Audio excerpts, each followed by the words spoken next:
Boa noite, pessoal, tudo bem? Estamos aqui novamente com mais uma live.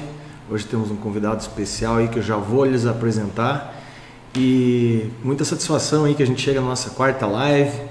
Hoje com um tema muito importante, né? Que é como manter a sua planta na questão sanidade e nutrição. É tão importante isso. Às vezes tão simples para uns, mais difícil para outros.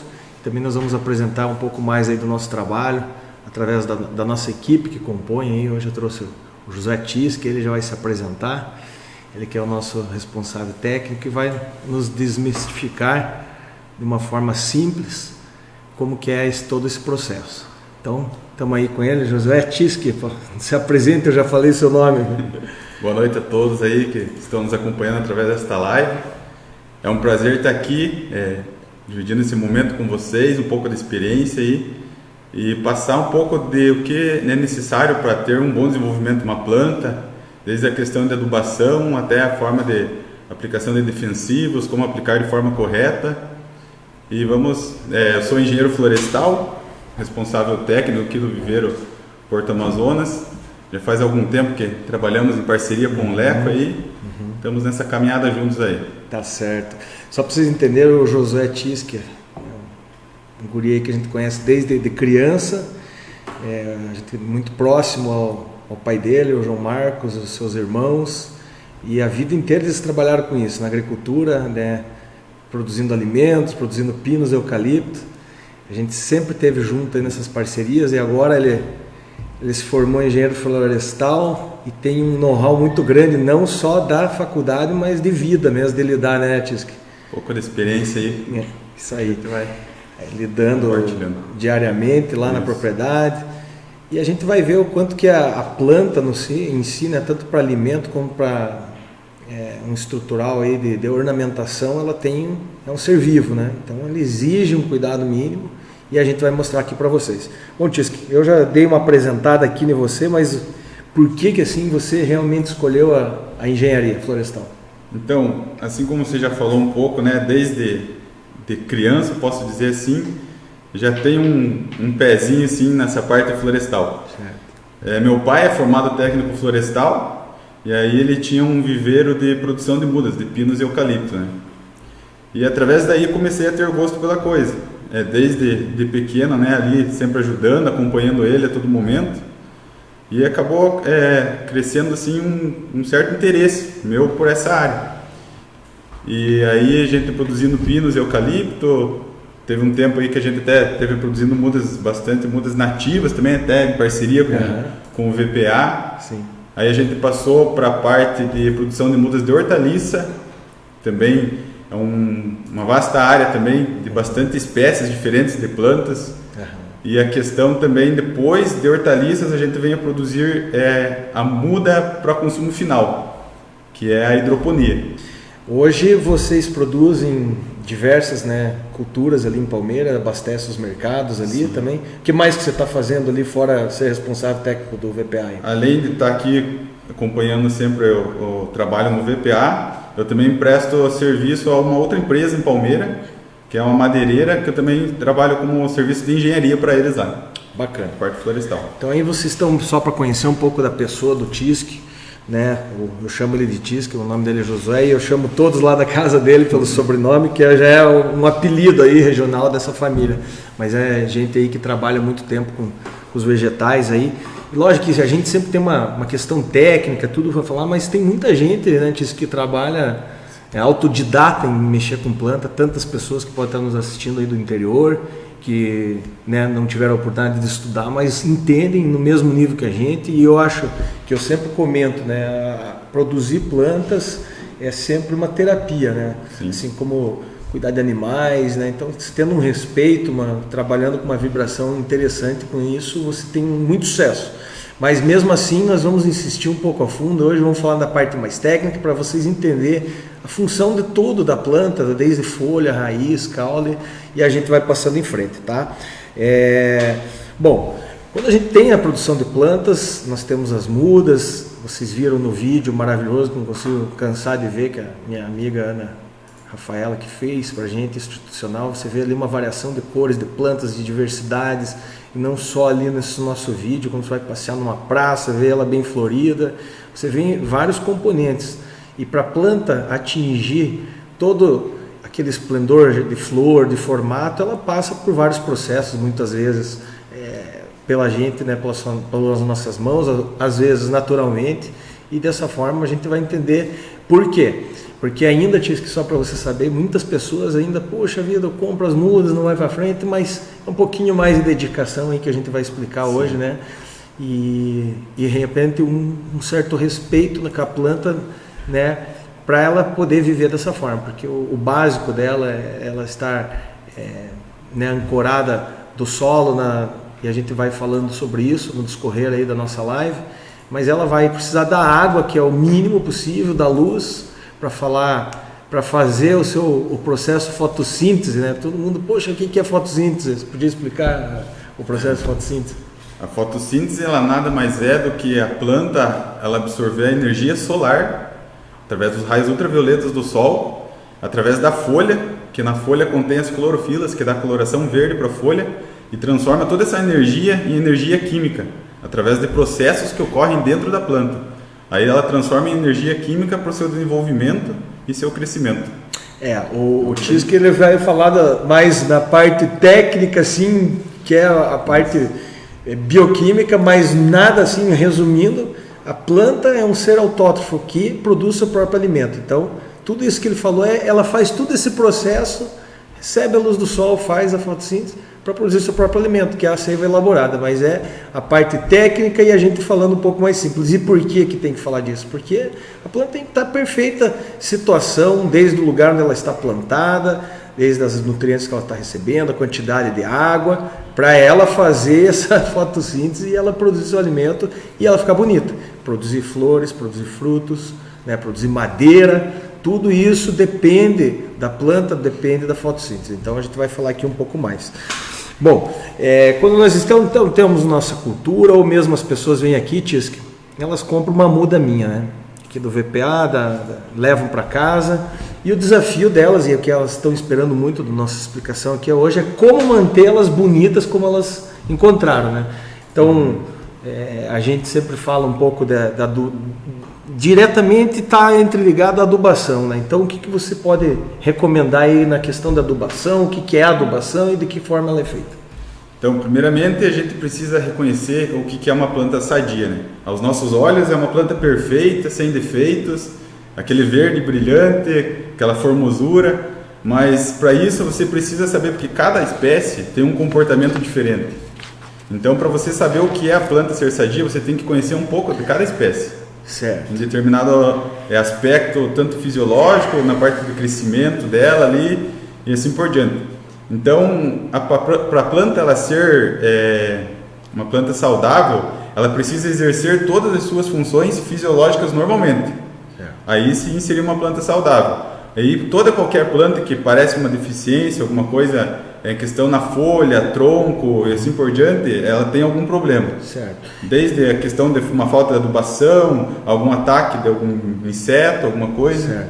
Certo. O Tisque ele separou várias imagens aqui que hoje ele selecionou, né, em especial, mas a gente já pode dizer assim, é uma planta bonita, é uma planta perfeita, sem manchas, né? Isso. Sem amarelamento, sem folhas quebradas, né? Lógico. Então tem diversas coisas, ela tem que estar em perfeito estado. Esse é o principal de tudo. Quando a gente vê até uma cultura de soja extensa, a gente vê aquela cultura certinha, verdinha, sem mato, sem nada de competição e as folhas em perfeito estado para elas produzirem o máximo de flores e, consequentemente, o máximo de vagens e o máximo de grãos. E isso transcorre para qualquer outra cultura, né, Tisque? Sim, e para a planta ela chegar a esse ponto de estar em perfeitas condições, uma planta saudável, ela precisa ter certos cuidados, né? Desde uma adubação, como a gente está falando aqui, água disponível para todo momento que ela necessite ali. E essa adubação também ela precisa ser feita, tem 3 principais nutrientes, o nitrogênio, o fósforo e o potássio. O famoso NPK. O famoso NPK. E é muito fácil de fazer essa adubação. Esses nutrientes, nitrogênio, fósforo e potássio, eles são os macronutrientes. São os nutrientes que a planta precisa em maior quantidade. Aí depois dos macros vem os micronutrientes, que é boro, zinco, manganês, magnésio, que a planta necessita em menor quantidade. Deixa eu só te interromper um pouquinho, Ricardo, põe aquela imagem lá, o 2 lá, isso. Pode pôr a primeira para o pessoal dar uma olhadinha ali no adubo e daí o TISC, ó, ele já... esse é o famoso o NPK, né? Um adubo fácil de se conseguir, a gente encontra ele em qualquer casa agropecuária, aí tem esse adubo, e o mais utilizado é o 414-8, que seria o NPK 414-8, o 4 seria o nitrogênio, a porcentagem de nitrogênio que tem na formulação, 14 o fósforo e o 8 o potássio. Essas numerações, TISC, assim, o pessoal sempre pergunta qual que é a melhor formulação. 4-14-8, então para a gente desmistificar aqui, para falar para o pessoal, já é um equilíbrio meio geral que o pessoal recomenda, né? Na verdade, a adubação, o necessário para fazer uma adubação, uma determinada cultura, seria fazer uma análise do solo antes de fazer o plantio, ou se não, fazer uma análise do limbo foliar da planta. Só que por ser algo, às vezes, se tornando meio caro, ou então, por uma pouca quantidade de planta, não se torna viável. Então esse 4-14-8, por ele ser um adubo mais fácil de se encontrar, é o mais utilizado, que as plantas, podemos dizer assim, que está mais apto assim, a se encaixar as necessidades da planta. Certo. Aí por isso esse 4-14-8. Tem várias formulações, conforme for feito a análise do solo, vem a recomendação, e aí tem várias formulações que saem dessa análise. Só que pode ser que algumas sejam meio difíceis de se encontrar e acabam se tornando caras também. Certo. O nitrogênio está associado mais ao que? Assim, só para o pessoal entender, NPK, sempre esses 3 elementos, mas o nitrogênio está assim mais... O nitrogênio é o que dá aquela coloração mais verde, viva assim para a folha, né? Que vai lá estar ligado na relação da fotossíntese daí. Uma planta bem verdinha, bonitinha ali, ela vai conseguir absorver mais luz solar, consequentemente transformar mais energia luminosa em energia química, né? Que interessante. Aí o fósforo aí está mais ligado ao sistema radicular, vai desenvolver melhor a parte radicular, consequentemente com uma raiz bem desenvolvida, ela vai ter maior capacidade de absorver água do solo e junto com essa água nutrientes do solo também, né? E que dá aí o crescimento e desenvolvimento da planta. E o potássio, ele está bastante relacionado com a questão dos frutos da planta. Um fruto mais vigoroso, um fruto bonito, saudável também, seria relacionado a essas 3 partes da planta aí. Então, vocês vejam, notem, pessoal, que essa questão do NPK, a numeração, é interessante, né? Você não pode também ir jogando qualquer coisa na sua terra. Hoje, você vai numa casa agropecuária, o 4-14-8 ele está mais disponível, mas eu peço para vocês uma atenção muito grande na hora da aplicação, correto, Tício? Exatamente. Tem toda uma forma certa de fazer essa aplicação, porém não é muito difícil, é simples. A gente tem na hora do plantio, a gente pode fazer a preparação da cova, primeiro, que é o local onde vai ser feito o plantio. A gente pode misturar esse adubo, mais ou menos 150 gramas aproximado por cova, na hora de fazer o plantio. Faz essa adubação alguns dias antes do plantio, uma semana antes mais ou menos, porque a raiz ela não pode entrar em contato direto com o adubo. No caso, essa figura que você trouxe para nós aí, Tis, ela diz muito isso do que você está falando, né? Sim, essa figura aqui está mais relacionado a fazer uma adubação depois que a planta já está a campo, né? Depois que ela já está plantada. Essa adubação ela pode ser feita de cobertura, né, a gente chama, que ela é realizada na projeção de copa, como está explicado ali na imagem, né? Faz em toda aquela área ali onde está separado a projeção de copa, e em plantas jovens se pode colocar aproximadamente 150 gramas também do adubo nessa projeção de copa ao redor da planta. Aí para uma planta mais adulta, aí a gente faz uma recomendação de 150 gramas por metro quadrado da projeção de copa, que aí está uma formulazinha aí que ajuda a calcular, né, essa área, que seria o raio, né, do tronco até a ponta dos galhos, seria o raio vezes o raio, aí vezes 3, que seria aproximadamente o valor de π, né, que seria a área de uma circunferência, que aí a gente tem a quantidade de metros quadrados, e aí a gente muda faz vezes os 150 gramas, ali a gente tem um total de adubo que a gente vai aplicar na projeção da copa. Então, o recomendado sempre que é pôr aos poucos, né, e não pecar pelo excesso. Sim. A gente tem que fazer uma adubação que nem assim, quantificada, igual a gente explicou ali. E sempre na hora de fazer essa adubação, é bom afofar um pouco a terra onde vai ser aplicada essa adubação e depois de afofar a terra, irrigar bastante. Bastante irrigação para que esse adubo ele possa penetrar no solo com a água e aí a planta absorver, pela água a planta absorve todos esses nutrientes que foram disponibilizados a ela. Né? Uma coisa que acontece muito, Tisque, também volatiza, né? Então Sim, se você às vezes deixa muito exposto, você perde o adubo. O nitrogênio ele volatiliza muito fácil, ele evapora, né? Vamos dizer assim. Ele pode evaporar. Aí o fósforo ele já não é tão móvel no solo, ele fica mais tempo à disposição, assim como o potássio também. Ele fica mais tempo à disposição no solo para a planta ir absorvendo. Uma questão muito legal desse desenho aí que a gente mostra aí, que o Tisque trouxe, pessoal, é a questão não só do desperdício, né, do adubo, mas também que você pode causar um estresse na planta que é muito comum e a gente vê. Né? Então é a fitotoxidez, né, que acontece, né, Tisque? Você pode explicar um pouco sobre isso, por favor? Isso daí também, o adubo em excesso, ele também vai deixar de se tornar uma planta sadia, né? Adubando em excesso, você pode ocasionar outros problemas na planta que possam vir dificultar o desenvolvimento da planta. Então, por isso que tem que ser tudo certinho, dosado, ou erra no excesso ou erra na falta, né? Então, é melhor fazer tudo certinho ali. O mais recomendado e seguro, então, fazer aos poucos, né? Fazer aos poucos, faz dosado. Faz dosado, pode fazer a aplicação aí. Agora na saída a gente está no inverno, né? A gente faz uma adubação na saída do inverno, porque muitas plantas agora também no inverno estão no período vegetativo, né? Que ela não tem o crescimento, e ela fica em dormência. Aí na saída do inverno faz essa adubação, uma época de bastante chuva, bastante umidade aí. É bonito de ver o desenvolvimento da planta. Tá aí, pessoal, uma dica importantíssima que ele falou na questão da dormência. Não adianta você gastar em adubação, porque minhas plantas agora, no inverno, já não se mexe muito com adubo, embora algumas culturas é diferente, mas nós estamos aqui falando de algumas árvores ornamentais em si, algumas frutíferas, então preste muita atenção nesse detalhe. E esse que eu falei do excesso, já vi o pessoal fazer várias destruições aí do seu cultivo, porque quer a planta bonita, viu a do vizinho, nossa, tá super... Veio com adubo e fez uma devassa. Então, nós, quando vamos também fazer a nossa suplementação, outro dia eu estava falando aqui com a Carol, e é a mesma coisa, a gente não pode se entupir de vitamina e querer resolver tudo de uma vez. Então, a planta ela tem um ciclo mais lento, curto, então você vai levando essa suplementação contínua e sempre de uma forma gradativa. Até porque todos os insumos são muito caros hoje, né? Muito caro, hoje em dia está tornando tudo muito caro, né? Então a gente precisa usar a quantidade certa para que não venha se tornar no final, né, um desperdício, né? Certo. E assim como nós, as plantas também necessitam de todo um cuidado, né? Certo. A gente, igual falou, né, a gente pegar tudo em excesso, comer em excesso, vai acarretar em sérios problemas futuramente, né? Perfeito. Tisque, uma coisa assim que o pessoal sempre me pergunta e fala e que está entrando, né, nesse universo de cultivar plantas, eles perguntam sempre da matéria orgânica. Então, qual que é a diferença da matéria orgânica, que ela, lógico, ela já compõe, né, o terreno, mas assim, na hora da aplicação, trabalhar mais com matéria orgânica, o NPK, o que você recomenda nesse caso?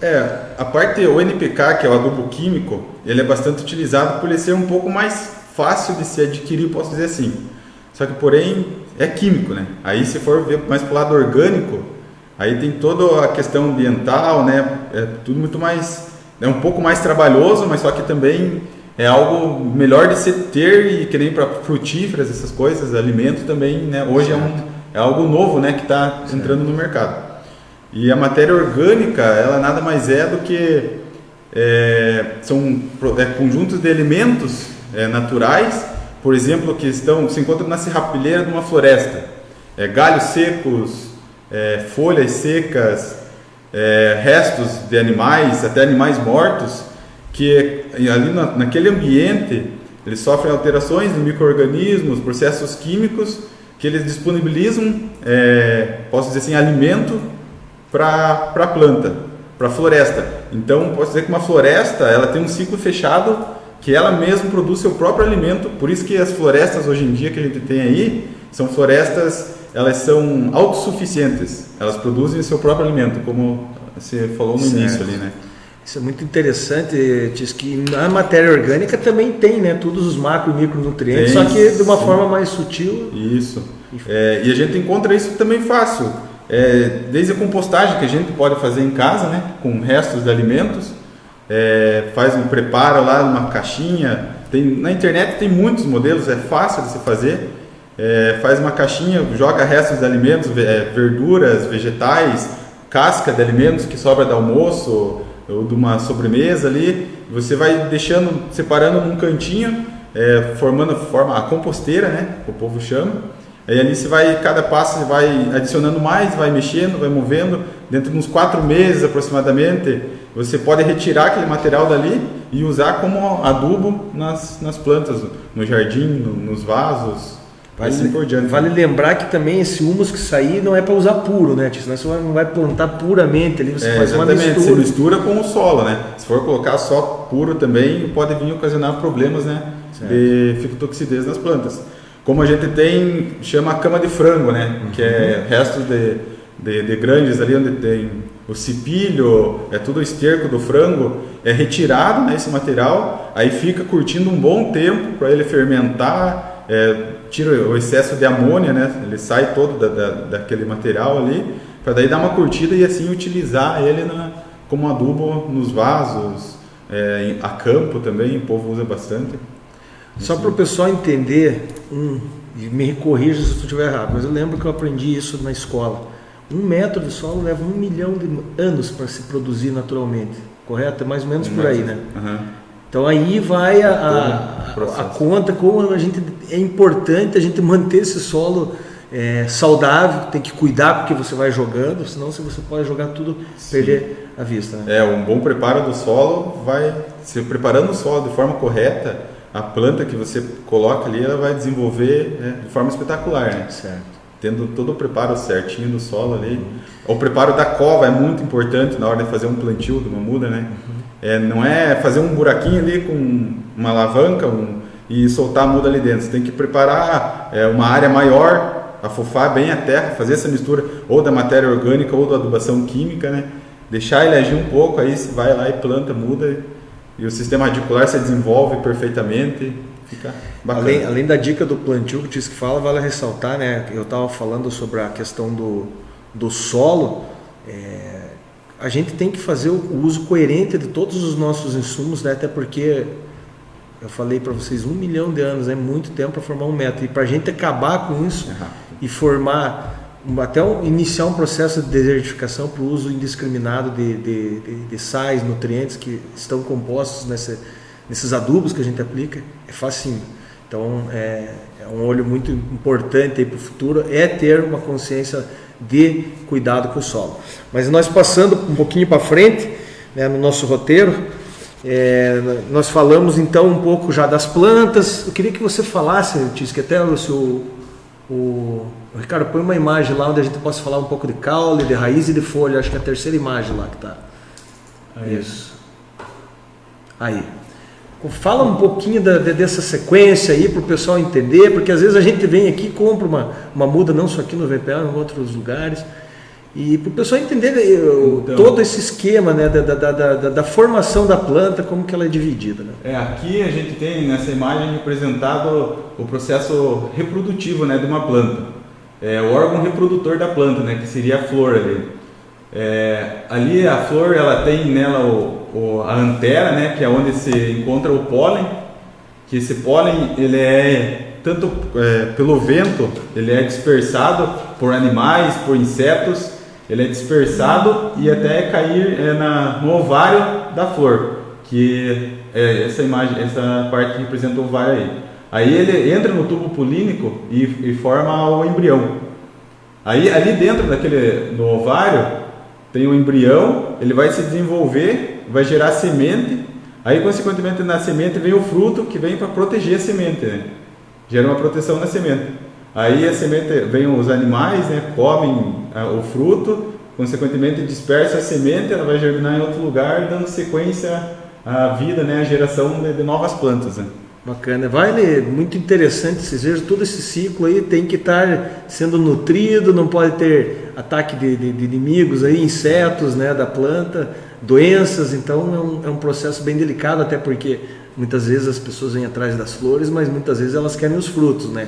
No caso um pé de maçã, de pêssego, então ela tem que estar atento todo esse ciclo da flor, desde a polinização até a formação. Mas ali, Tisque, ali já aproveitando aquela plantinha que está ali, ela está bem destacada ali, ela está formada ali, dá para ver um caule, uma raiz. Fale um pouco sobre as raízes das plantas. Então a raiz, a principal importância dela é a absorção de nutrientes, né? E a água e nutrientes. Ela não consegue absorver só nutrientes se não tiver água, né? Nada adianta fazer uma adubação se o solo estiver seco. A planta não vai absorver nada daquele adubo, daqueles nutrientes que foram disponibilizados por ela ali. Então, na realidade, as raízes elas vão absorver a água e junto com a água ela vai absorver os nutrientes, né? Acontece de forma assim de um diferente potencial hídrico do solo para a raiz. Vai acontecer por osmose. O solo ele vai estar encharcado, a raiz ela vai, posso dizer, puxar a umidade para ela e junto com a umidade vem toda a nutrição que aí ela vai absorver e vai distribuir para as outras partes da planta, né? Que vai para o caule e daí do caule passa para as folhas e frutos, né? Esse é o processo de absorção de água e nutrientes da raiz, né? Além disso, também como sustentação, né? Uma das principais funções da raiz é a sustentação da planta também. Aproveitando e falando ecologicamente aqui, né, de um esquema desse, aí que está a função dessas raízes, ele falou da sustentação, né? Então a importância, né, da mata ciliar nos rios, né? Ou mesmo nos barrancos, ou um pouco, né, na nossa propriedade para conservar o solo. Porque o que acontece quando não tem nada em cima? Vem a erosão, né? Aí vai se degradando o solo, gera uma perda, é quase difícil de recuperar, né? Um processo erosivo, dá muito trabalho, é complicadíssimo, né? Vai-se aí um milhão de trabalho, 1 milhão de anos de trabalho, de desgaste, de decomposição dos minerais e a gente joga fora. Então a responsabilidade... E a raiz, a gente tem 2 tipos de raiz, né? A principal, que é a pivotante, aquela que vai fundo no solo, né? E as raízes fasciculadas, que daí seria como se fosse uma teia, né, de aranha, assim, que essa daí é a principal função delas, que é a absorção de água e nutrientes, né? Uhum. Bom, aqui ainda, né, acho que você deve ter um outro desenho que você trouxe, nós vamos pouco a pouco. Nós já falamos das folhas no começo, falamos das raízes, agora eu queria ver um pouco, ele já naquele esquema, já disse, já meio que determinou que as flores nada mais que são os órgãos sexuais da reprodução da planta. Eu queria ver aquele esquema do fruto, a figura 4 ali, para você explicar um pouco para a gente. Isso, aí a gente tem a composição de um fruto, né? O que seria o fruto? Então ele nada mais é do que aquele onde está representado lá como mesocarpo, né? É aquela massa onde a gente tem o interesse, né? Que é comestível, que ela serve para proteger as sementes, né? As sementes se encontram no meio e aí tem o endocarpo, que é uma outra camada um pouco já próxima à semente, e o mesocarpo, que é aquela massa que a gente que a gente sempre busca, né, como um alimento, que é rica em nutrientes e tudo mais, né? E aí a casca.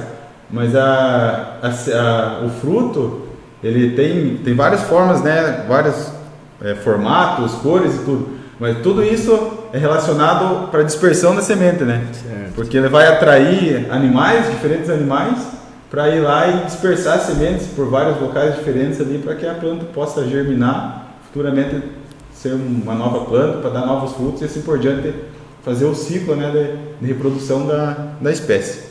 Vale relembrar aqui, pessoal, que, né, a gente tem milhares de espécies de plantas diversas, mas partindo do pressuposto que tem sempre uma diferença peculiar ou outra, mas é a fecundação da flor para a formação do fruto, para proteger a semente, e nesse meio tempo nós temos a produção de maçã, de abacaxi, de banana, de diversos, do pinhão, né? O ser humano se utilizando do fruto nesse meio tempo para se alimentar e se prosperar, né, na crosta terrestre. Então a gente falando aqui de uma forma mais simples, a nutrição e a sanidade está muito ligada nessa parte, né, Sim. O pessoal quer colheita, quer qualidade de fruto para comercializar. Toda essa questão nutricional aí, né, vai refletir na qualidade do fruto, né? Tá aí a importância de ter uma boa nutrição para a planta, ter uma planta sadia para ela vir a produzir bons frutos, né? E que a gente possa vir tirar proveito, né? Dizendo assim, tirar um proveito de um bom fruto, né? Que legal. Aqui ali no 5, né, só para o pessoal entender, o Tisco vai explicar agora, o pessoal tem que entender que para essa nutrição, esses elementos que a gente tudo falou aí. A planta tem um sistema circulatório também, né, Tisca? Sim, assim como nós, né, temos nossas veias no nosso corpo aí as plantas têm esse sistema aí circulatório, que nada mais é o xilema, essa representação em vermelho ali, que é de onde vai das raízes para as folhas, né? Aí sai nas folhas pelos estômatos. Isso aí ocorre através de um potencial de pressão, posso assim falar. Onde os estômatos eles se abrem, aí quando os estômatos presentes nas folhas se abrem, aí é como se sugassem de dentro da planta para o ar externo, para que essa água, esses nutrientes percorram por toda a planta. Aí vem a evapotranspiração da planta, né? Certo. Ocorre a evapotranspiração dela. E esse xilema, ele nada mais é do que a parte do lenho, posso dizer assim, da planta, né? O tronco da planta. Ali, logo mais à frente, a gente vai mostrar uma imagem que vai apresentar um pouco melhor essa questão.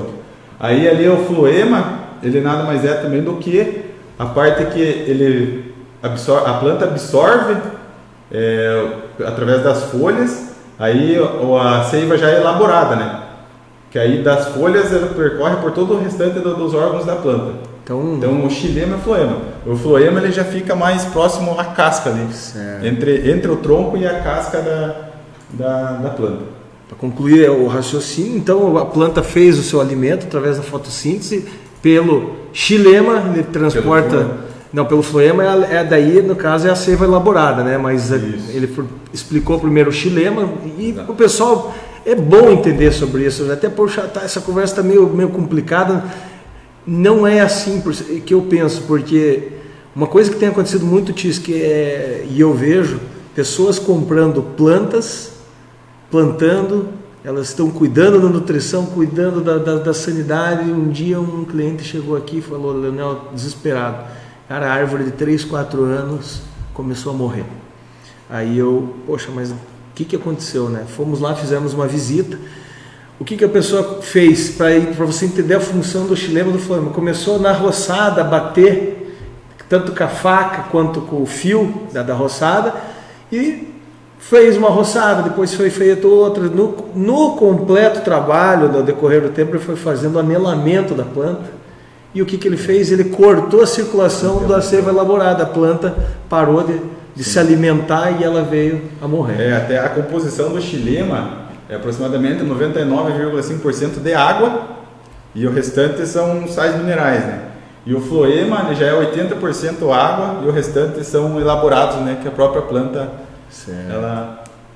Então, assim falando, o floema é a casca mais em volta, né? E o xilema é mais o interior. Então, quando a gente fala em madeira, a gente está falando de xilema, né? Isso. Madeira para construção. E quando a gente está falando de todo o restante, as resinas, a gente está falando do floema. A gente tem a imagem 6 lá, se o Ricardo puder colocar para nós lá. Aqui fica mais fácil, é uma imagem, né, do microscópio ali, que apresenta bem essa questão aí, né, do xilema, que é aquela parte mais lenhosa ali, de dentro do tronco. Aí tem o câmbio vascular, que vai separar o xilema do floema, e aí o floema, a hora que se tira aquele pedacinho de casca da árvore, ele sai uma parte meio lisa, lisguenta. Sim. Ali é onde se encontra o floema. Aí após o floema aí vem o câmbio cortical, que daí já vem a periderme, que no caso a periderme seria a casca, aquela parte rugosa de fora da planta ali, como proteção também, né? Então esse daí seria uma representação aí mais fácil de se entender de qual parte da planta a gente está falando aí, né? Tem alguém interagindo, fazendo alguma pergunta aí, Ricardo? Enquanto o pessoal não... Temos aí a participação de alguns amigos aí que estão elogiando o trabalho. Olha aí, ó, tem o compadre Rodinei Stavis que está falando, esse compadre é fera. Obrigado aí, Rodinei, por participar. Algumas pessoas aí, essa Viviane aí, tô achando que eu tô namorada, hein? Que tá mandando a esposa, tá mandando os coraçãozinhos. Obrigado, Viviane, por participar. E a gente sabe do trabalho daí do teu marido, é muito importante, é didático, é fácil de entender. E, poxa, a gente tem que entender isso porque, sabe, Tício, que o pessoal, às vezes vem muita gente, poxa, como é difícil manter o jardim, eu discordo. O jardim, pomar, qualquer coisa. Ele tem que ter um trabalho, mas não é um trabalho que te doa, né? Tem que ser um troço assim. Não, é algo simples. Traga prazer também, né? E não é difícil. Se for de parar para pensar ali, é poucos cuidados que a gente, se for ter desde o começo, né? Acaba indo tranquilo, de forma tranquila, né? Aí se for deixar aí decaindo um pomar aí, ou um jardim para você recuperar, aí realmente se torna mais difícil. Mas nada que um tempinho de dedicação ali, um pouquinho de amor ali pelas plantas ali vai, que é uma beleza. Minha amiga Alice Munhoz da Rocha está ali presente. Olá, muito boa noite, Alice, obrigado. Se quiserem, o pessoal que está nos assistindo tiverem perguntas, né? Até porque a gente está falando aqui de uma forma bem formal, mas informal também, né? Para tirar todas essas dúvidas. A gente quer trazer com vocês essa live, desmistificar e ver o quanto é fácil produzir um vegetal, quanto é prazeroso, quanto benefício ele traz. Semana passada a gente estava falando com a Carol As, que é a nutricionista. Ela, enquanto falava também da parte técnica, essa alimentação, estou comendo a maçã, quanto comer, quando, como comer, quando, né? E aqui a gente quer mostrar para as pessoas, completando aquela live, o quanto você pode produzir esse alimento, né? Evitando assim, você tendo uma rastreabilidade dele, né? Logicamente, e tendo uma economia, e além da economia não só de comprar no mercado, uma economia de várias terapias, né? E a gente produzir o nosso próprio alimento também é algo bom, né? Você sabe o que você está comendo, sabe a procedência de onde que vem e tudo, né? Então, tendo no quintalzinho ali de casa uma fruta, alguma coisa, um legume, um vegetal, isso daí é muito bom, né? E é uma terapia, a gente tá lá colocando a mão na terra e se distraindo, né? Fazendo algo diferente, né? Bacana. Olha, Letícia, nós temos uma pergunta da Alice ali, ó. E adubos foliares são melhores ou não que o NPK? Não deixa de ser essencial para a planta também, né? Porque ela também, através do floema ali, ela absorve toda essa adubação foliar também. Certo. 80% é água, né? O resto são alimentos que ela vai absorver. Então essa adubação foliar é importantíssima também para as plantas. Existem N nutrientes, tipos de adubação para fazer foliar, né? Aí também como o NPK, tem várias formulações aí. Tem alguns que a gente encontra de forma mais fácil, outras um pouquinho mais complicada, mas não deixa de ser também. Está ganhando tempo então para fazer, né, isso? Isso, né? Exatamente. Aqui só para vocês entenderem, né, o dia que quem vier visitar o viveiro, e em segunda-feira geralmente o Tisque está aí, pode fazer esse passeio, ou mesmo quando não puder vir numa segunda, a gente está aí para atender. A gente tem diversos métodos de suplementar a nutrição, e ele que nos acompanha, ele é nosso responsável técnico. Tem o foliar, né? Tem o normal pela raiz, ali, pelo solo, por cobertura, mas são diversas formas, diversas maneiras, e isso ela vai de encontro com cada cultura, né? Então você que tem um pomar grande, médio ou fundo de quintal e quer trabalhar com vamos dizer, um resultado assim satisfatório, né, das plantas, ver sempre com boas frutas, flores verdinhas, você pode também trabalhar com essa parte com foliar, né, Tisque? Foliar. A gente até trouxe algumas imagens ali que a gente pode representar as deficiências, né, que a planta vai apresentar quando estiver faltando algum nutriente. Então aqui agora é a forma de como a gente vê e olhar se a planta está boa ou não está. Isso, qual o comportamento dela diante da disponibilidade de nutrientes que a gente... Vamos na 7 lá, né? Primeiro? É a 7? A 7 não, bota a 8 aí. A 8. Aí esse daí é um fruto, aí ele está com deficiência de potássio. Aí gera, porque o potássio ele dá o vigor à fruta, né? Ele segura o fruto, dá um fruto... Isso, aí ficou um pouco desfocado demais. Mas essa daí é bem específico, uma falta de potássio. Acontece muito nas citras, né? Isso daí o fruto parte ao meio ali, aí faz uma adubação com potássio. Aí vai entrar ali a questão do NPK, já é um adubo. Não tem como ir lá aplicar só o potássio.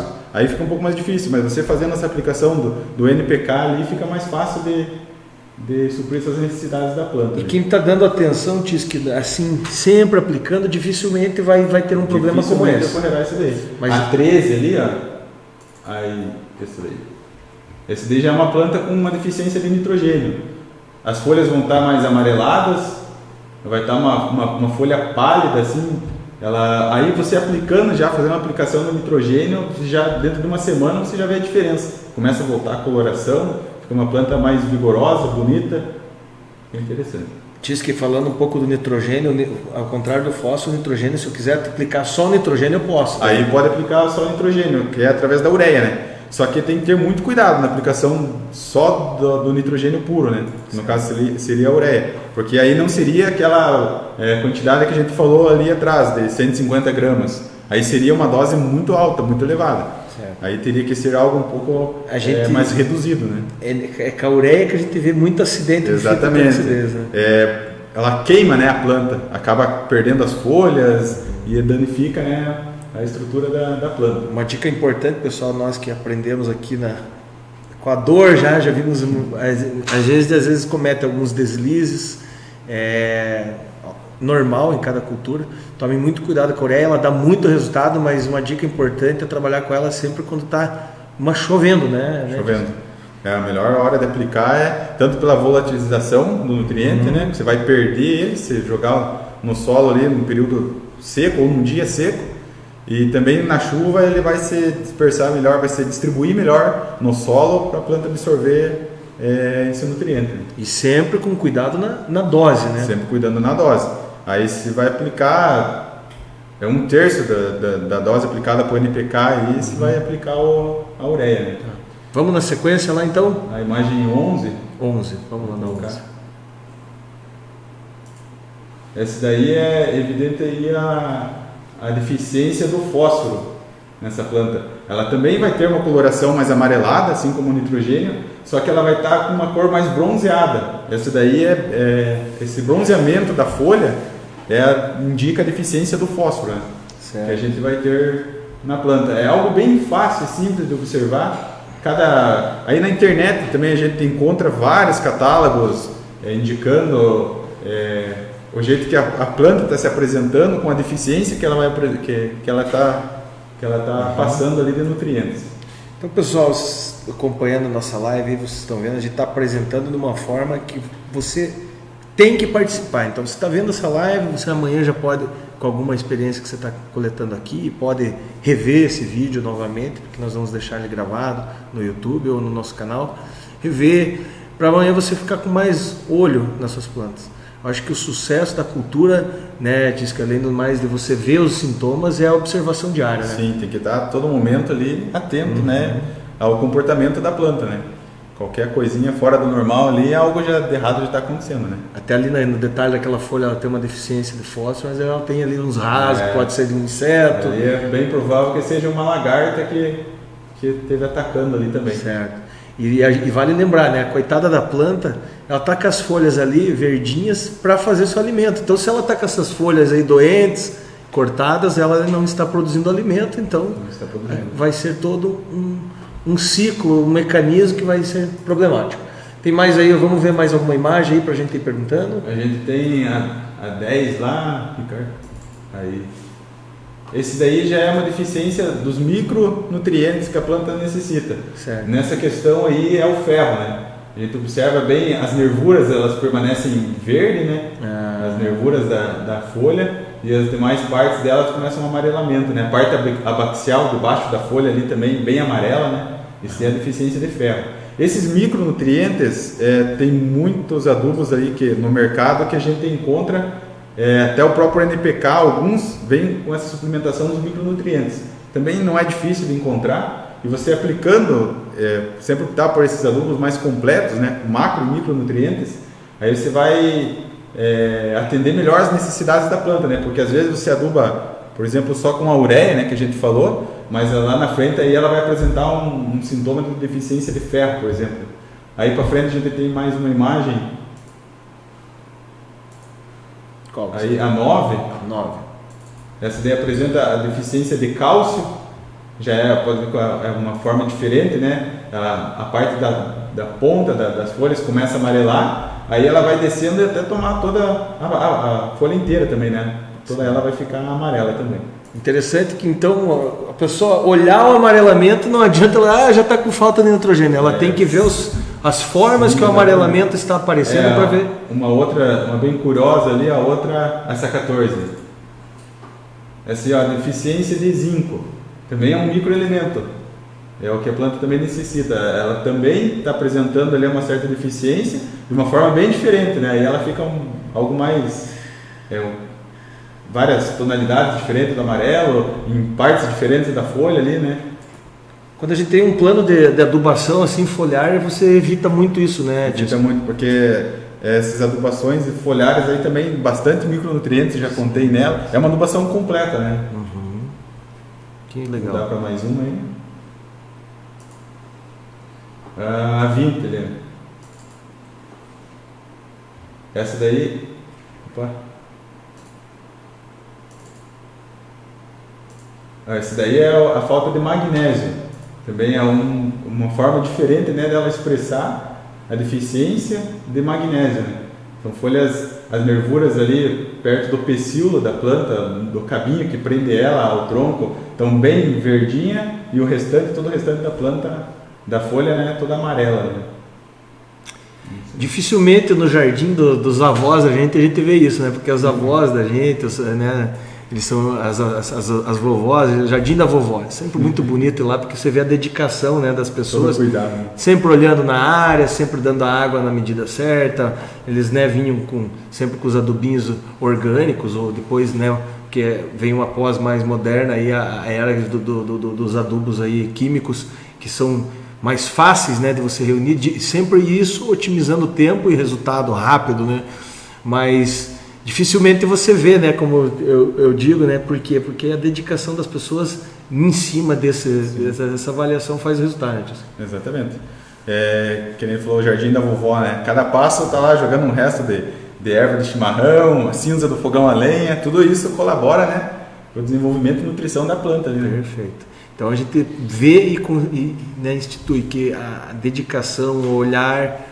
Muitas vezes as pessoas falam, vou conversar com a planta, é coisa de louco, mas a planta sente a vibração, né, desde som, sim, até de qualquer outro tipo de ondas. Então isso faz a diferença também, né, ter essa dedicação, esse amor. O que vale ressaltar também, né, uma planta, pode ser estressada, que a planta ela tiver com uma certa deficiência, ela vai se encontrar estressada, ela fica muito mais suscetível a ataque de pragas, insetos e doenças, né, como fúngicas ou bacterianas, né. Tudo isso também... Então ela tem também uma imunidade, né? Sim, a planta ela sadia, ela vigorosa, ela vai estar muito mais resistente a certos ataques de insetos, patógenos, né, que venham prejudicá-la. Né? Então, você falou em patógenos, vamos falar agora um pouquinho sobre agentes externos. Uma que muito famosa aqui, quem tem o pé de limão em casa, duvido que não tenha tido esse problema. Põe na 16 lá. O que é isso aí, Tisque? Esse daí é a famosa fumagina. Certo. Esse daí é um fungo. O único problema que tem vinculado à planta é que ela faz essa cobertura preta sobre a folha, aí diminui o processo fotossintético da folha. Certo. Que aí vai diminuir a questão de elaboração de seiva, né, e o desenvolvimento da planta. Mas a fumagina está muito associada ao ataque do pulgão. A gente tem até uma imagem do pulgão ali. O pulgão, ele se alimenta da seiva da planta. Essa é a... Cadê a imagem do pulgão? 17. 17 é fumagina. A 18 ali, a gente tem o pulgão na 18. O pulgão usa amarelinho ali, ó. Aproveitar essa imagem, a gente já fala desses dois indivíduos aí. O pulgão, ele ataca sempre as partes mais jovens, os pecíolos, as brotações novas das plantas, para sugar a seiva da planta. Aí o pulgão ele secreta, ele puxa, ele suga a seiva, aí ele secreta os excrementos e esse excremento ele é açucarado. Aí com isso vem a formação da fumagina. Uhum. Ela se forma na exudação dos excrementos do pulgão, né? Também está muito associado a formigas, as formiguinhas pretinhas também. Sim. Quando tem ataque de pulgão tem bastante dessas formiguinhas. A fumagina, o jeito de a gente controlar a fumagina é controlando o pulgão. A gente controla o pulgão, não vai aparecer fumagina. Tá. Aí se tem uma planta que está muito atacada, infestada com fumagina, a gente primeiro vai combater o pulgão. Esse daí é um método natural, né, de combate ao pulgão, a joaninha. É o predador natural do pulgão, essa joaninha. E combatendo o pulgão, aí a gente vai conseguir combater a fumagina. Porque daí a gente tem que fazer aplicar um sabão neutro ali com água para lavar, digamos assim, a folha, né? Aqui que eu falo a importância de a gente observar e ter mais cuidado com o nosso jardim, não sair também aí com uso indiscriminado, até de nutrientes ou mesmo de defensivos, né? Então vamos manter essas joaninhas ali. A gente viu perfeitamente ali que elas são aliadas e elas estão protegendo a gente contra os pulgões. E lógico que toda, vamos dizer, de uma fauna aqui, né? Eu falando como biólogo, que existe a fauna que vai prejudicar e tudo, nunca vai ser 100% limpo. Isso vale relembrar aí com algumas pessoas falam, né? Eu quero planta que não traga bicho. Isso é quase que impossível. Até porque quando está tendo bicho, você sabe que está tendo um ambiente equilibrado. E é importante, cada um tem a sua função, né? Da polinização, das abelhas, de outros insetos. Então, vale aí essa dica preciosíssima. Cuidado com o defensivo em excesso. Tá? Olha lá, a Alice, né, está interagindo bastante com a gente. Ela fala das joaninhas, come os pulgões. A gente pôde mostrar agora para vocês. Meu amigo, grande amigo Ney da Nóbrega Ribas, muito obrigado, Ney, por participar aí. Amigo de longa data da família. Joaninhas, come os pulgões. Essa foi a pergunta que a Alice fez. Depois ela mandou ali uma interrogação. Sim, Alice. Espero que você tenha visto ali essa interação que a gente fez. É muito importante você ter a joaninha como seu aliado. E não só a joaninha. Estava contando aqui, o Tis que participou disso, que é o nosso responsável técnico. Até um tempo atrás nós tivemos um descontrole grande aí no nosso ambiente fechado de estufa. Com ácaro. Tivemos que trazer o inimigo do ácaro, que é um próprio ácaro mesmo, né? Um ácaro, nós estávamos com o problema com o rajado, né? Isso. Trouxemos o amarelo e foi a única maneira de controlar o rajado, já que o amarelo só serve para comer os outros ácaros. Exatamente. Então, o acaricida não estava mais fazendo efeito. Então, aí que está a importância do responsável técnico. Então, hoje em dia, né, esses agentes biológicos estão se destacando bastante, né? Que é uma forma de a gente não usar o químico, né? Aí a gente opta por esses agentes biológicos, os agentes naturais, né? Que vão combater a praga, né? Que está atacando a cultura ali. Aí que a gente fala, Tisca, do desequilíbrio ambiental, que é desde uma planta microscópio, macroscópico, e isso vai crescendo e já entra mastofauna, já entra animais, pássaros, tá aí desmistificado que tem que cuidar do desequilíbrio. Vamos lá ver mais alguma. Eu tinha visto uma de lagartas ali. Qual que é aquela imagem? 19? Olha lá, vamos lá, 19. Esse daí é um ataque severo, né, de lagartas. Meio difícil de controlar esse animal, não dá para deixar sair fora do controle, né? Mas também tem agentes naturais, agentes biológicos que a gente pode controlar, né? Uhum. É um fungo que ele se aloja na parte interna da lagarta, que ela acaba interrompendo, né, o mecanismo ali de circulação da lagarta, tá com o sistema nervoso dela, que ela acaba perecendo ali, né? Ela acaba morrendo também. E existem muitos produtos químicos também, né? Só que o produto químico a gente já tem que ter muito cuidado na hora da aplicação, culturas indicadas para aplicação, também dosagem indicadas, né? Também é algo bem rigoroso, né? Para você cumprir todas aquelas indicações ali que eles pedem, né? Para serem feitas, né? Porque a gente pode acabar não só controlando a lagarta, mas também como matando o predador natural da lagarta, né? Pode vir atacar, então tem todo um ciclo, né? Que acaba atingindo ali. Aí que a gente fala, né? Por que, né? Equilibrar o ambiente? Então, nós aqui do Viveiro Porto Amazonas, só para quem estiver nos vendo aí saber, a gente também de alguma certa forma traz um ônus aí para o meio ambiente e a gente cada vez mais está aí participando de alguma forma para colaborar com a natureza. Ao mesmo tempo que dá uma infestação de lagarta, você também aplica veneno em tudo, você acaba com comida de algum passarinho que vai te auxiliar lá na frente. Então, esse mecanismo, esse ciclo, ele é muito sério e muito interessante você na sua casa mesmo fazer esse equilíbrio, né? Desde não querer acabar de vez com qualquer tipo de artrópode, de inseto. Todo mundo tem uma função. Logicamente, com um ataque severo daqui, ele vai ter que entrar com alguma aplicação, retirada mecânica, algum inseticida, mas vamos sempre com cuidado e com orientação técnica nessa hora. A gente tem que sempre estar atento ao início do ataque, né? Para não deixar perder o controle daqueles insetos. Uhum. E para isso a gente tem bastante na internet muitas receitas aí que são bastante eficientes no controle de insetos, né? Dessas pragas aí. A lagarta, o pulgão, tem inúmeras receitas aí que a gente tem. Uma das bem simples aí, o pessoal usa bastante o fumo, tabaco, você dilui ele em água com sabão ali, pulveriza em cima das plantas, ele serve como repelente, né? Aí esses insetos caem fora ali e fica a planta livre do ataque desses insetos, né? Uma coisa que eu quero atender aqui, pessoal, o uso também, não é porque o produto é para orgânico que ele não é tóxico, tá? Então, muita responsabilidade. Daqui a pouco nós vamos falar sobre o descarte de embalagens aqui e tal. Mas quando você compra um produto que você vê lá, esse é para agricultura orgânica, você não pode fazer o uso indiscriminado dele porque ele é tóxico da mesma forma, tá? Então fica essa dica. Põe lá na imagem 15 para nós, Ricardo, fazendo um favor. Essas daí são danadas. Formiga cortadeira. Faz um estrago, se você deixa a muda pelada, né? Só os galhos ali. Sim. Eu vejo, Tis, que a formiga cortadeira como um dos maiores problemas das culturas, tanto extensionistas quanto fundo de quintal. É um problema muito grave, né? E tudo isso porque também a gente foi fazendo o uso das coisas e descuidando, né? Eu aqui quero fazer um atento muito especial, gente, porque eu estou adotando um modelo aqui, o Tis que sabe disso, né? Nós estamos aprendendo cada dia mais. A gente está adotando um modelo diferente de gestão empresarial na área agrícola para evitar o excesso. Então, por exemplo, lógico, eu vou precisar fazer um ataque de inseticidas aí, mas se a gente pegar e chegar com um uso indiscriminado de inseticida, eu vou acabar com a formiga e com outros de repente, e até com as formigas benéficas, porque tem formiga que é benéfica.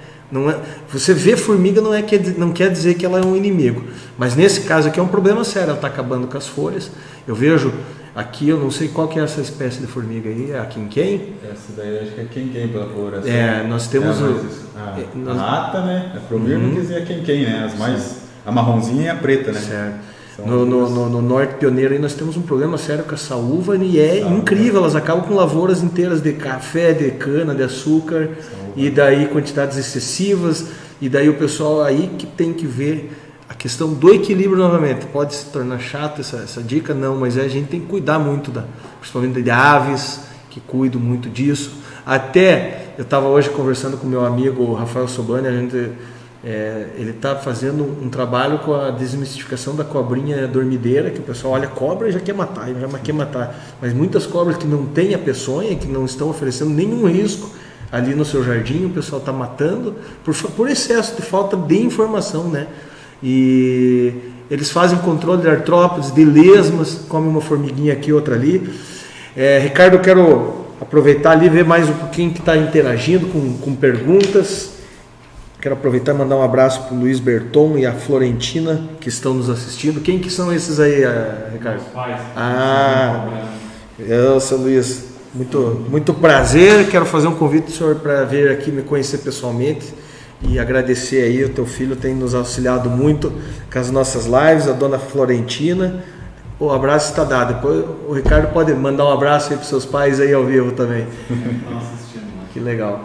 Pessoal, então a gente relembrando, estávamos falando aí de alguns problemas, né? A ideia nossa é falar de hoje de nutrição, de sanidade. O que é isso? É a planta estar bonita, né? E muito menos sanidade agentes aí. Eu vi uma figura lá, vamos voltar lá para as fotos. Olha lá, peraí, Alice, em caso de formigas cortadeiras, qual inimigo biológico que podemos usar? Pois olha, aí é meio difícil, né? Inimigo biológico para formiga já é mais complicadinho. Aí a gente vai ter que apelar para isca formicida, né? Certo. Porque a formiga, a gente encontra ela em todo local, né? Aonde a gente vai tem sempre um formigueirinho ali para estar incomodando, né? Na questão dessas cortadeiras aí. Mas o pessoal da caça aí que gosta de matar um tatu aí, ó. Mas no nosso quintal aí, dependendo do local, é meio diferente deixar com certeza, mas você às vezes está num quintal ali, diz que por trás já tem uma matinha e já tem um tatuzinho ali agindo de graça para nós, e ele precisa dessa formiga para comer também. Então, aí que vai a questão do equilíbrio. Mas logicamente que até aqui mesmo no viveiro a gente não pode dizer que a gente tem que usar o formicida às vezes. Todos os ambientes hoje estão impactados, eles estão alterados e a gente está sofrendo com isso, por falta de desinformação lá atrás. E hoje a gente devagar com essas informações, como uma live dessa que a gente está trazendo, entre outras, que a gente pode consultar com bastante credibilidade, para um futuro mais próximo a gente melhorar esse quadro aí, tá? Então, a questão das formigas pode ser controladas, e o formicida ali, talvez a Alice quis saber, existe alguns com composto de casca de laranja, né, Tis, que eles já... A casca de laranja é um atrativo, né? Certo. Aí por isso eu digo a isca, né? Porque usa a casca de laranja para atrair a formiga, e ali ainda tem o composto químico que acaba levando, a formiga carrega para dentro do formigueiro. Não é que ele vai matar o composto, não vai matar a formiga, o químico, né? Ele vai dentro do formigueiro e age lá dentro do formigueiro, né? Ele acaba com o alimento da formiga. Ele age no fungo que a formiga leva, né? A comida, as folhas para dentro do formigueiro. Aí lá gera aquele fungo que ela se alimenta de um fungo. Ela não se alimenta da folha, ela se alimenta do fungo, que a folha ela se decompõe lá dentro, gera esse fungo. E essa isca ela trabalha, atinge o fungo, né? Que é o alimento da formiga. Aqui a gente tem muito de poder ver, né? Vivenciar isso. Essas formigas, a gente sempre chama formigas fazendeiras, né? Elas cultivam o seu alimento, então elas cortam, a gente vê aquela linha de formiga carregando os pedaços de folhas, elas vão lá, cortam e cultivam o seu fungo, que é um fungo branco. Quando você desmonta um ninho de formiga cortadeira, você vê. É muito bonito de ver até aquela cultura dela, mas ali você, com esse formicida, você vai acabar com o alimento dela e vai matá-las por fome, então, assim, certo? Então, é uma matemática sempre, né? A gente tem que estar agindo aqui, pensando ali, mas tudo isso gera, né, renda através de insumos que a gente compra, tira o dinheiro com os responsáveis técnicos que vêm estudando para isso, os técnicos agrícolas, florestais, os engenheiros por si próprio, né? Então, nós cada vez mais vamos trabalhando, entendendo, estudando as plantas, os resultados delas virão e a gente vai ficando cada vez mais feliz com isso, da gente se interagir. E tudo isso você gasta o seu tempo e curte, né? E toda essa biologia formada, toda essa informação. Então, digamos aí nós temos uma terapia gratuita e que faz a diferença. Olha lá, vamos lá continuar nas imagens lá, a imagem 21, Ricardo. Aí já tem um negócio bem diferente. O que seria isso aí? Aí já seria uma doença causada por bactérias, né? Doenças bacterianas, elas são bem evidentes assim, dessa forma, que causa uma mancha, né? Fica algo meio gelatinoso na folha. Isso daí é evidente de doenças bacterianas. Sim. Aí a gente tem doenças fúngicas. Se puder mudar a imagem para nós lá. Aí a 23 pode ser. Aí são doenças fúngicas, né? Que aí já cria como se fosse uma lã por cima da folha ali, que são os esporos do fungo, né? Que aí os fungos se reproduzem, aí eles vão soltar os esporos, né? Para atingirem vários outros tecidos da planta, né? Da folha ali. Esse daí é o ataque de oídio, né? Bacana. Um fungo que desenvolve bastante aí nas espécies de plantas, aí tem bastante em abundância, dá para dizer assim, esse fungo aí, né, atrapalhando os cultivos aí. Então a importância que a nossa live traz é você identificar, né? Porque vale ressaltar aqui que você chega lá, você tem um problema de fungo, e daí você chega na loja agropecuária, eu preciso de um inseticida. Então o inseticida é para matar inseto. No caso, ele não iria funcionar aí, porque aí ia precisar de um fungicida, né? Correto? Aí para ir atrás de um produto certo, né? Seria correr atrás de um responsável, né? De algum técnico, que ele venha identificar o fungo, né? E aí também a gente não pode aplicar qualquer produto, né? Porque os produtos que a gente encontra aí no mercado, eles têm os alvos certos, né? Que atingem, né? Os princípios ativos, né? E assim por diante, né? A gente não pode sair aplicando qualquer produto de forma errada, né? Até porque a gente está sujeito a uma jurisdição, né? Sim, regional aqui, né? Então, que é o do SEAB, que eles fazem essa fiscalização, que é muito importante para evitar o uso indiscriminado, evitar também até uma possível intoxicação, até porque quando você vai aplicar produtos, o que a gente precisa usar? A gente não pode deixar de usar, né, o EPI. os equipamentos de proteção individual, né? Calça, a blusa, luva, a bota de borracha, a máscara, aí tem aquele óculos também para não vir deriva. Então, e pessoas treinadas, né, para fazer essa aplicação. Não é qualquer um ali que pode ir lá e fazer essa aplicação. Pode acabar se contaminando futuramente e desenvolver um sério problema na saúde aí. Pode... Então tudo tem uma explicação, a gente não pode tomar, né, as rédeas das coisas e se prejudicar. Então fiquem muito atentos. A gente estava falando no começo de adubos. Adubos também são contaminantes na nossa circulação sanguínea. Usar uma luva, porque eles entram pela pele. Você pensa, para eu me intoxicar com um adubo, com um defensivo, só se eu inalar, se eu usar uma máscara, não. 99% dos casos é pela pele. Contato. Pelo contato. É o contato. Aí o pessoal pega e pensa, vou pegar aqui e já vou ali e lavar a mão. Mas nesse tempo que você está trabalhando ali, a tua pele está absorvendo. Certo. E são coisas químicas, né? Então, metais pesados também, questão dos defensivos, né? Certo. Que vai acabar prejudicando a nossa saúde. Bacana. Põe lá na 24, lá vamos ver o que tem naquela imagem lá. O que é isso aí, tio? Essa 24 também é um ataque de fungo, né? Também é o ídio. Também está atacando ali, parecido com uma grama de amendoim, alguma coisa assim que ele está atacando ali. Certo. Mas temos uma outra imagem que é bem parecida também, é um fungo A22 ali, ó. Ele também é um fungo branco, só que ele dá na parte abaxial da folha, né? É na parte de baixo da folha. O ídio, ele dá na parte superficial da folha. E aí esse daí é o míldio, que dá na parte abaxial. Também é a mesma coloração branca, aí ele vai ficando na folha uma tonalidade mais amarelada, né? Onde o fungo está se propagando ali. Que legal. Então, pessoal que está chegando agora e está nos assistindo, a intenção aqui é fazer apenas um resumo, né? A gente está apenas mostrando um básico aqui para vocês, porque isso é muito complexo, mas relembrando, não tem dificuldade nenhuma, até porque quem vive no meio de uma floresta, num grande jardim florido, vive feliz, e a gente está apenas aqui trazendo algumas dicas para aquelas pessoas que às vezes se tornam, ficam chateadas, mas as doenças fazem parte também, né? Então você está olhando, você está buscando a solução para ela, faz parte. É questão que você está ligado no cultivo, e para evitar também o prejuízo de você fazer os seus investimentos com plantas, com isso, com aquilo, e perder tudo.